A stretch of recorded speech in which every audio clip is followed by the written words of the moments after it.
다리가 무너지고 있다는 것은 여러분의 생명력이 줄어들고 있다는 신호일 수 있습니다. 장수의 척도는 바로 하체의 힘에 달려 있기 때문입니다. 우리 몸은 매일 다리가 약해지고 있다는 경고 신호를 보냅니다.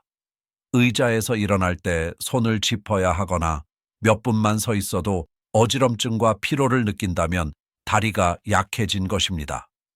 또한 허벅지가 가늘어지고 근육이 줄어들거나 계단을 오르기 힘들고 자주 넘어진다면 이는 단순한 노화 현상이 아닙니다. 80대에도 강인한 다리를 유지하는 분들이 존재하는 것을 보면 알 수 있죠.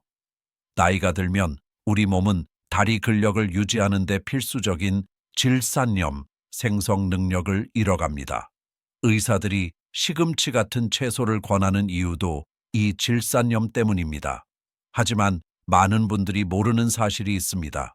시금치보다 뼈와 관절에 훨씬 더 유익한 채소들이 존재한다는 것입니다. 튼튼한 다리를 위해서는 근육뿐만 아니라 관절 건강이 필수적입니다. 오늘 영상에서는 시금치보다 질산염이 10배나 풍부하며 관절과 뼈를 동시에 강화하는 최고의 채소 2가지를 소개해 드리겠습니다. 또한 여러분의 다리를 약하게 만드는 피해야 할 채소 3가지도 함께 알려드리겠습니다. 채소가 무조건 건강에 좋다는 고정관념을 깨뜨릴 중요한 정보입니다. 시작하기 전 구독 버튼을 눌러 건강 정보를 놓치지 마세요. 그럼 시작하겠습니다. 첫 번째 주인공은 바로 오크라입니다. 만약 여러분이 뼈 건강을 위해 올바른 채소 섭취 없이 영양제에만 의존하고 있다면 이는 잘못된 접근일 수 있습니다. 오랫동안 우리는 뼈가 칼슘으로만 이루어져 있다고 들어왔습니다. 그래서 칼슘 섭취에만 집착하죠. 하지만 뼈는 칼슘 외에도 11가지의 다른 미네랄로 구성된 복합체입니다. 오직 칼슘에만 집중하면 나머지 미네랄의 불균형이 발생할 수 있습니다. 많은 어르신들이 이 사실을 간과하고 계십니다. 오크라는 뼈를 구성하는 미네랄 중 10가지를 함유하고 있어 뼈 건강을 돕는 세계 3대 채소 중 하나로 꼽힙니다. 특히 주목할 점은 시금치보다 더 풍부한 칼슘 함량입니다. 조리된 오크라 한 컵에는 약 82mg의 칼슘이 들어있는데 이는 꽤 상당한 양입니다. 더욱 중요한 것은 오크라 속의 칼슘이 마그네슘, 인, 비타민 K와 같은 뼈 지원 미네랄들과 함께 패키지로 들어있다는 점입니다. 이들은 우리 몸이 칼슘을 실제로 흡수하고 활용하는 데 결정적인 역할을 합니다. 오크라는 뼈뿐만 아니라 관절 건강과 윤활 작용에도 탁월합니다. 다리 근육이 아무리 강해도 관절이 뻣뻣하면 거동이 불편할 수밖에 없습니다. 오크라는 관절 조직을 지지하는 망간과 구리가 풍부하며 특히 끈적한 점액질인 뮤실리지가 함유되어 있습니다. 이 성분은 수용성 식이섬유가 풍부하여 결합 조직 내 수분을 유지하고 관절낭의 수분 보유력을 높여줍니다. 또한 뮤실리지 속 다당류는 천연 쿠션 강화제 역할을 합니다.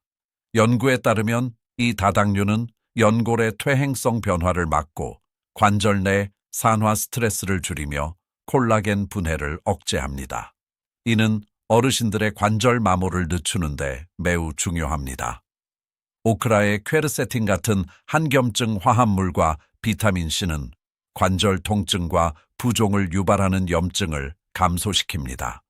염증이 줄어들면 활막 자극이 줄어 관절 움직임이 부드러워집니다. 흥미로운 점은 오크라가 장 건강을 개선하여 전신의 염증을 줄인다는 것입니다.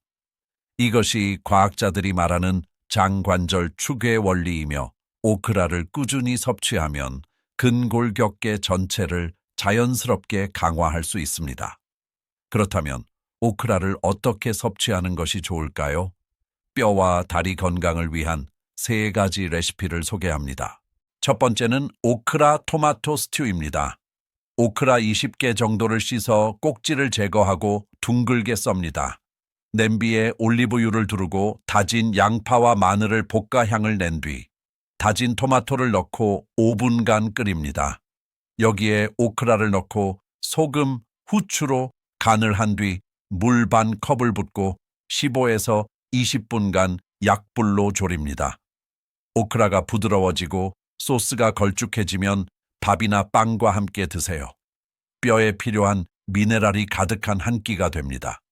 두 번째는 구운 오크라 칩입니다. 오븐을 220도로 예열하고 씻은 오크라의 물기를 완전히 제거합니다. 물기가 있으면 눅눅해질 수 있습니다.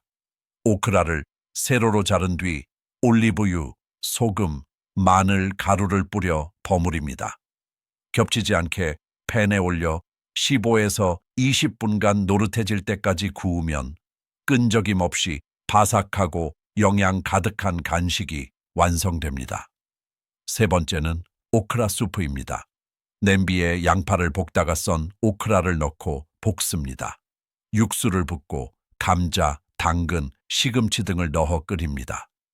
허브와 소금으로 간을 하고 채소가 익을 때까지 30분 정도 끓이면 오크라의 점액질이 국물을 걸쭉하고 풍미 있게 만들어줍니다. 이 수프는 뼈와 관절을 따뜻하게 보호해 줄 것입니다. 하지만 오크라만으로는 부족합니다. 뼈 자체를 단단하게 만들려면 두 번째 채소인 브로콜리를 함께 섭취해야 합니다.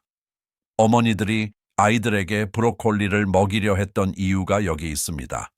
조리된 브로콜리 한 컵에는 약 60mg의 칼슘이 들어있는데 이 칼슘은 생체 이용률이 매우 높아 우리 몸이 효율적으로 흡수할 수 있습니다. 특히 브로콜리는 뼈 건강에서 자주 간과되는 비타민 K가 풍부합니다. 많은 분들이 칼슘과 비타민 D만 중요하다고 생각하지만 비타민 K는 칼슘을 뼈에 접착시키는 단백질을 활성화하는 핵심 역할을 합니다. 비타민 K가 부족하면 섭취한 칼슘이 뼈가 아닌 혈관이나 연조직에 쌓여 문제를 일으킬 수 있습니다. 브로콜리 한 컵이면 하루 권장량 이상의 비타민 K를 섭취할 수 있으며 이는 오스터칼신이라는 단백질을 활성화해 칼슘을 뼛속에 단단히 가둡니다. 나이가 들수록 감소하는 골밀도를 지키고 싶다면 브로콜리는 선택이 아닌 필수입니다. 또한 뼈에 저장되는 마그네슘도 풍부해 뼈의 유연성을 더해주어 충격에도 쉽게 부러지지 않게 돕습니다. 브로콜리에는 칼슘 다음으로 뼈에 많은 미네랄인 인, 포스포러스도 풍부합니다. 이는 칼슘과 결합해 뼈의 단단함을 유지하는 하이드록시아파타이트를 형성합니다. 인이 부족하면 뼈가 약해지고 근육이 위축될 수 있습니다. 또한 브로콜리의 설포라판 성분은 뼈 조직의 염증과 산화 스트레스를 줄여 골 손실을 늦춥니다. 여기에 콜라겐 생성을 돕는 비타민C까지 풍부하여 뼈의 구조와 유연성을 유지하는 데 탁월합니다. 브로콜리를 효과적으로 섭취하는 레시피 3가지입니다. 첫째, 마늘 레몬 찜입니다. 브로콜리를 외서 7분간 찐 후 올리브유에 볶은 마늘과 레몬즙을 뿌려 드세요. 레몬의 비타민C가 흡수율을 높입니다. 둘째, 치즈 오븐 구이입니다.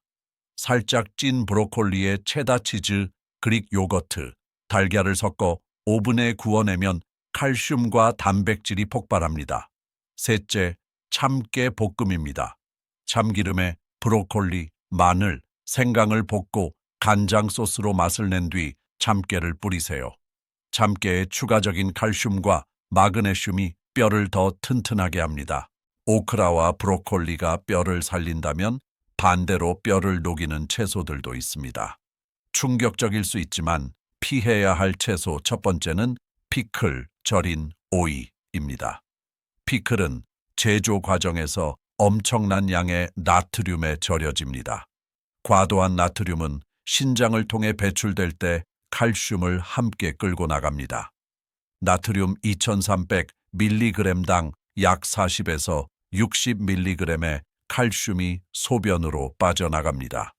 또한 식초의 산성 성분은 우리 몸의 pH 균형을 맞추기 위해 뼈에서 알칼리성 미네랄인 칼슘을 빼내게 만듭니다. 게다가 절임 과정에서 비타민 K와 마그네슘 같은 영양소는 대부분 파괴됩니다. 대신 신선한 오이를 드세요.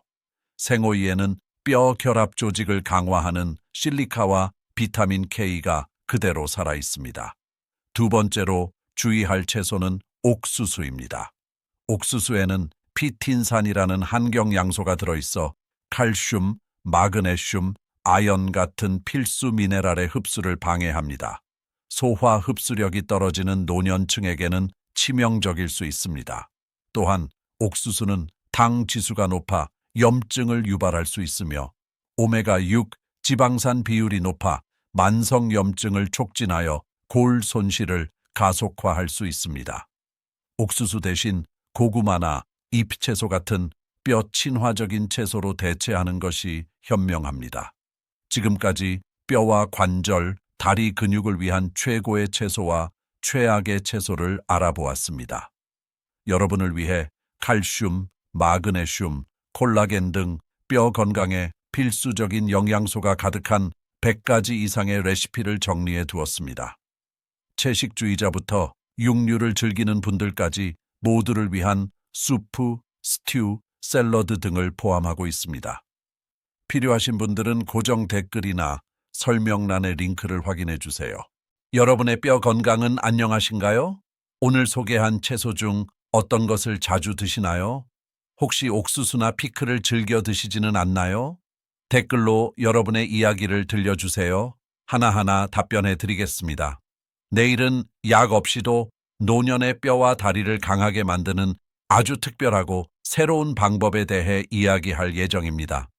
오직 구독자분들만 가장 먼저 확인하실 수 있으니 지금 바로 구독과 알림 설정을 눌러주세요. 내일 같은 시간에 뵙겠습니다. 시니어 푸드 블로그였습니다.